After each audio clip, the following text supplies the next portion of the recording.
Hey everyone, it's Alexis back with a brand new video. And today I am talking about how to stay on track with your mental diet, how you know that you're on the right track when things seem to be going south, and what to do when you feel like things have taken a nosedive. Okay. Before I get started, the links for booking one-on-one coaching, the links for booking one-on-one hypnosis with me are in the box below, as well as links to all of my courses, pre-recorded hypnosis audios.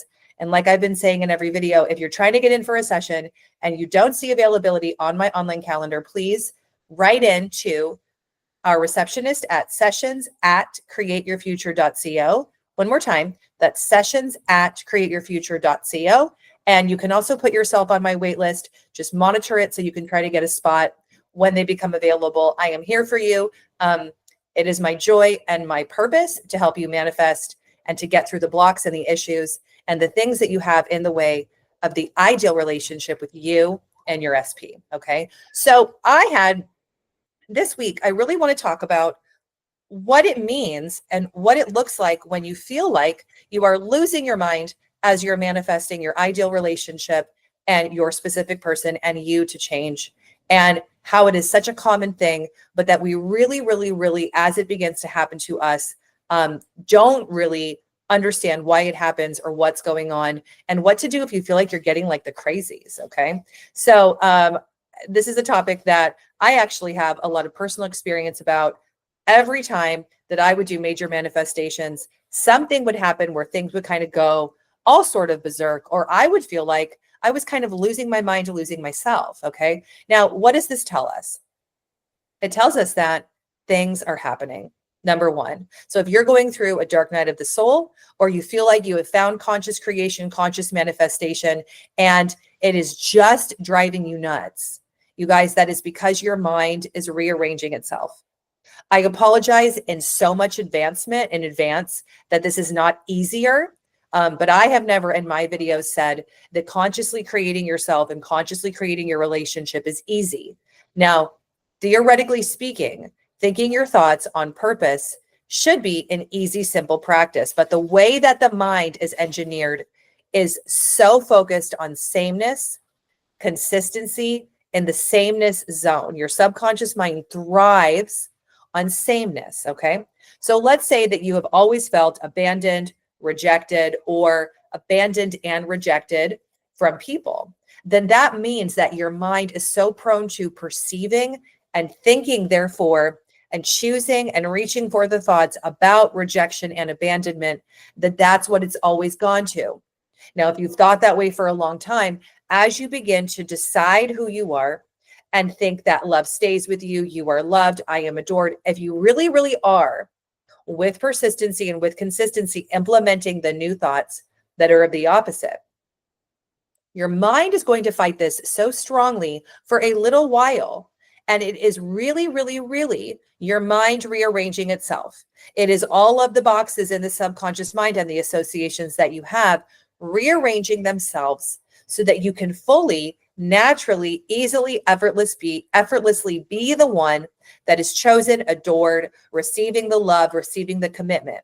Now, it's also like, think of it like this. If you've never been in the relationship where you've been the one that's so adored, so chosen, so wanted, so loved, then you also don't know how it feels, what it looks like, what it sounds like. And that's something else that you're imprinting into your mind as you choose the appropriate thoughts and choose the appropriate scenario and choose the appropriate version, right? Now, the biggest thing to your relationship and to your specific person is you. I actually had a client success story, a mini success story of the client that I have done my recent videos on about see your SP finally change. There's part 1 and there's part 2. This is not a part 3 about her, but through the power of her focus, she's even written in a mini success story about finally seeing movement. Now, like in part 1 and like in part 2, what I had her do was not hyper focus on a bunch of affirmations about her SP. That is what people are doing, and that is causing a lot of mayhem, and it's causing a lot of anxiety and despair, frustration, irritation for a lot of people that I speak to. And it doesn't work over a lifetime. It does not work And it actually reinforces the idea that people outside of you are the ones that control your happiness. People outside of you determine how you feel. So let's hyper focus on people in order to get them to change. Okay. If this is you, then this is a video really to speak some new truth, new ideas, and new ways to look at this. Now, your consciousness is created by the power of thought, and your thought is the basis of all. All of the thoughts that you have ever thought created where you are right now, and thoughts that we have create all the things around us. As I'm saying this, those of you who know where I live, I do live in Los Angeles. This is an interlude. We are safe during the fires. This video will be aired right after. I intend for the safety and security of everyone. This video is airing right around that time. Thank you if you've written in being concerned for me and my family. By the grace of the power of intention and where we are not in one of the wildfire areas, but they are very near us. And it is showing that Los Angeles is going through a period of rebuilding and devastation and being rebuilt. Okay. Thank you though, if you cared about me and wanted to know. In any event, consciousness is based on thought. Thought is the basis of all. But that does not mean that we want to be doing affirmations from the place of the mind that is rapidly thinking and telling the story of who you've been and who they are and what relationships have been. It is a necessity. It is necessary as a foundation of your manifestation practice to learn to get a hold of the rapidly thinking race mind and to calm it down and to learn how to be in a state of being first. And to come back to your state of being. Now, what is the state of being, Alexis? I don't get it. That's so elusive. It sounds so spiritual. How do I do that? Okay.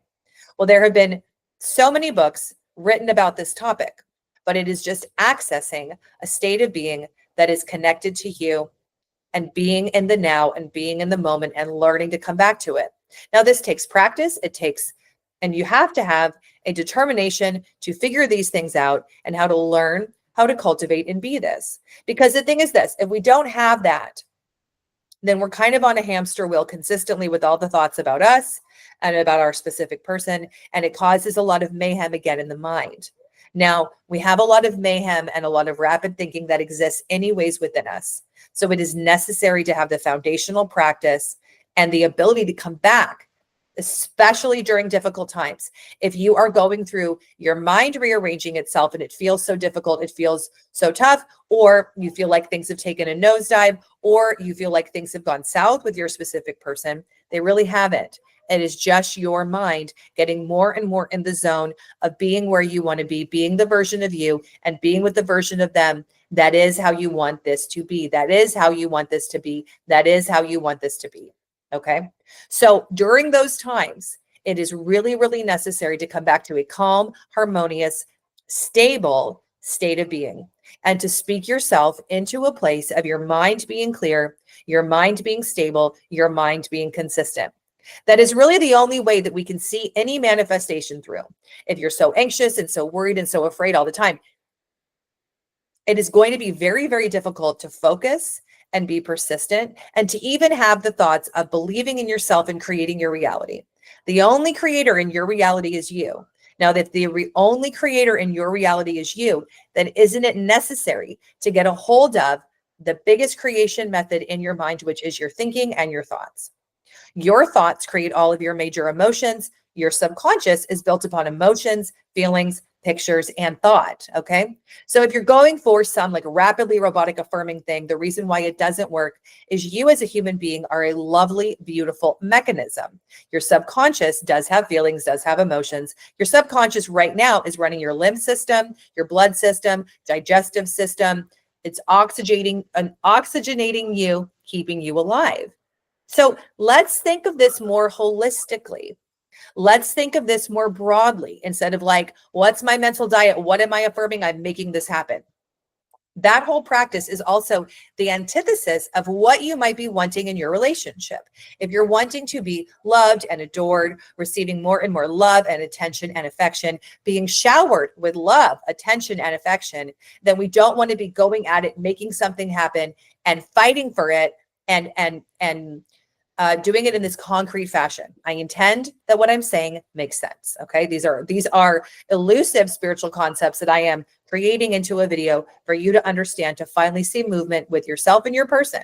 But if this feels very challenging for you, that's what I'm here for. That's why I'm a coach.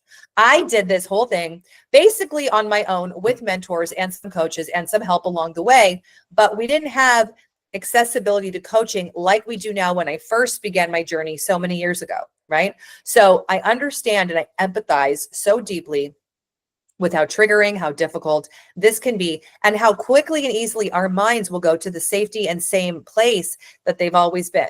So to really learn to get a hold and be empowered in your reality and to stay in the zone, focusing on what you want, and for it to be finally pushed out, projected into your reality, it's a fairly big undertaking here. Conscious creation of you and love in your relationships, it should come with a big caution tape because it will unearth so many things about you. It will unearth beliefs and assumptions about you, about the opposite sex, about your sex, whatever it is, whoever you're dating, whoever your person is. Get ready for it to show you your deepest, darkest fears, emotions, and feelings, okay? This area of manifestation is different than all the other areas because it has beliefs and ideas about the people and our caregivers. If you believe in past lives, future lives, parallel lives, it's got assumptions and beliefs about things and places you don't even remember, okay? But it is not to say that it's so difficult because the most important person is you. How you feel and how you think and how you decide you are loved and adored and wanted is what gets you to get movement in it all, okay? So really, really, really challenge yourself to focus so inherently on creating and affirming and being the new you as you create and as you affirm the new them. You have to do both. There has to be a clear, concise focus of self that comes from that foundation of being, and that from that foundation of being, you have the focus of, I do create my reality. I am in control of my thoughts. I am the one that is the major creative mechanism because our creator created me and I am a spark of God and I have the power of creation within me. So if I have the power of creation within me, then I am loved, I am adored, I am wanted. That is who I am now. That is who I am choosing myself to be. Okay. So if you are going through a difficult period, then I would say kind of get used to it, because as you want to create and manifest new things in your relationship, new things for your life, there will be symptoms that come up every time of a difficult period, but it will get easier and easier and easier. So like for me, for example, for me, Alexis, when I know I want to create something new, I want to create a new experience, I want to manifest something different. If it's a big jump for me, then I know, okay, I got to get ready for this to feel like my mind fights me. Now, when our minds fight us, it can cause depression and anxiety, and you can feel all over the place. But if you're kind of prepared for the road ahead, then you can be like, okay, so my mind is doing what it knows best. It's trying to go against all the things that I am manifesting and creating for myself and my family and my life. So that's okay. My mind is here to protect me. So I'm not going to go against myself and get mad at it and try to fix it, get it to change. No. I'm going to coax myself into the reality of my choosing. So therefore it happens in the quick, most easiest, effortless way. That's effortless manifestation. It's coaxing yourself into it and knowing these basic principles. Okay. Now, if you go through one difficult period or you feel like your manifestations took a nosedive, they really didn't. It's everything coming together for you because it all just depends on you, your mind, and your adherence to these principles, creating them, sticking to them, being persistent. So therefore it happens. Okay. But this is all part of it, you guys. Okay. Like I said in the beginning of the video, I never said this would be easy, but you can be like the client who just wrote in like another mini success story. I was seeing if I could pull something from it. I mean, she's just had a lot of momentum, really, really good things happening. She, speaking of houses, wants to get a house with her specific person. But it looks like they're getting another house. But I said, like, let's just go with it. Let's say that this unexpected house is the best thing ever. Because she was going into a darker place about it, a lot of frustration. I said, no, let's go into a great place and a great thought about this house. Let's say that there's multiple houses. We have all these things together. It's all coming together for us. And that's what's happening. And it's causing closeness. It's creating the emotional closeness the physical closeness and the romance with her and him. Okay. So if unexpected things are happening, label and say, this is all coming together for me. This is creating the best for me. This is my unexpected miracle. And this is how something is all coming together for me. Okay. And so let's really, really, really have that focus about staying the path of your creation, of your reality, staying to it. Your reality is always asking you, are you going to stay on the chosen path, or are you going to give up? Are you going to quit? Are you going to give up? And we say, no, I am staying the path. And my journey is the path of life and learning how to get better and better at creating my reality. When you get better and better at it, the hiccups that happen you're less affected by them, because you know being affected by them is going to serve no purpose besides taking you back in a regression fashion to somewhere else. Okay. So I intend that this video is helpful and it gives you an insight into how to move through when it looks like things are going the opposite direction. The client that I had, the success story 1 and 2, and she wrote something else in, and I've had a lot of people writing in success stories based upon the videos I've done recently about self-concept. Her entire manifestation with him took a big nosedive, meaning it looked like it took a big nosedive before the major breakthrough. Okay. So I coached her into saying, nothing is wrong. We've got this. Let's get back on board. Let's stay focusing on what we want. So even if it looks like things have gone south, say it looks like they have, but they're not for me. Things are going north. This is working out for me. Okay. And again, if you want assistance with your manifestation, getting my viewpoint on what's really happening with you, book coaching, let's get to it. And let's really understand how to unearth those deeper assumptions, deeper beliefs, and get you to fully believe in yourself and being empowered as the creator of your reality. All right. I love you so much, everyone. And if you are in the city of Los Angeles, then also I intend safety for you. And let's just focus on rebuilding structures, saying somehow, some way this is working out for the beautiful city that I have grown to love. Okay. And I intend the best for everyone in the beginning of the new year, wherever you are. Okay. And let's stay united. Let's stay connected through creating the best relationships, creating play and fun and joy with each other, doing relationships differently, creating them the way that we want them, not the way they've always been. I got you. I love you guys. Mwah. See you soon. Bye.